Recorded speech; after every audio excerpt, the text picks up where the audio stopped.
Yes, our children were indeed something to fear. They had turned into little monsters. But who was to blame? All the experts had an answer. Angry, heavy metal subculture. Where were the parents? Violent movies. South Park. Video games. Television. Entertainment. Satan. Cartoons. Doom. Society. Toy guns. Drugs. Shock rocker. Marilyn Manson. Marilyn Manson. Marilyn Manson. Marilyn Manson. Marilyn Manson. Marilyn Manson has canceled the last 5 dates of his U.S. tour out of respect for those lost in Littleton.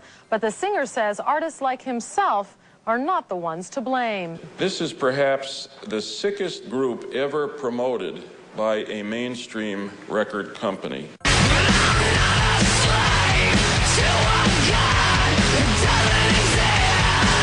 After Columbine, it seemed that the entire focus on why the shootings occurred was because the killers listened to Marilyn Manson. 2 years after Columbine, Manson finally returned to Denver. The Ozfest at Mile High Stadium brings shock rocker Marilyn Manson to Denver tomorrow. There were protests from the religious right. But I thought I'd go and talk with him myself. When I was a kid growing up, music was the escape.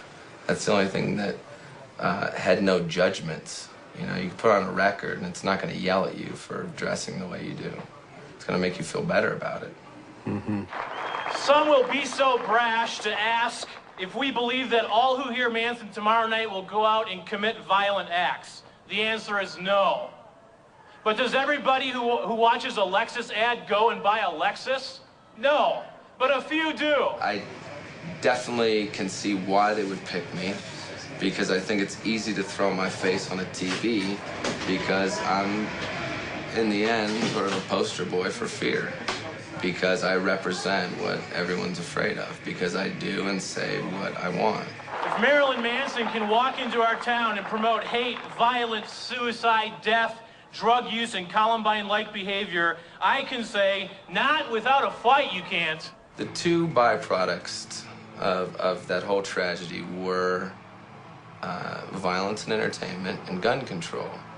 And how perfect that was the two things that we were going to talk about with the upcoming election.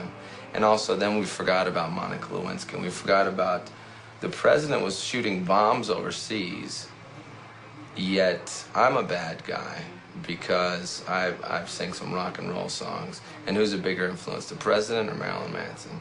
Do you know, I'd like to think me, but I'm going to go with the president. Do you know that the day that Columbine happened, the United States dropped more bombs on Kosovo than any other time during that war? I do know that, and I think that that's really ironic, you know, that nobody said, well, maybe the president had an influence on this violent behavior. No, because that's not the way the media wants to take it and spin and turn it into fear, because then you're watching television, you're watching the news, you're being pumped full of fear. There's floods, there's AIDS, there's murder, cut to commercial. Buy the Acura, buy the Colgate. If you have bad breath, they're not going to talk to you. If you got pimples, the girl's not going to fuck you. And it's just this, it's a campaign of fear and consumption. And that's what I think that it's all based on, is the whole idea that keep everyone afraid and they'll consume.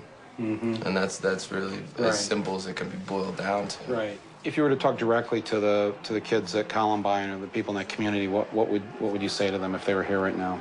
I wouldn't say a single word to them. I would listen to what they have to say, and that's what no one did.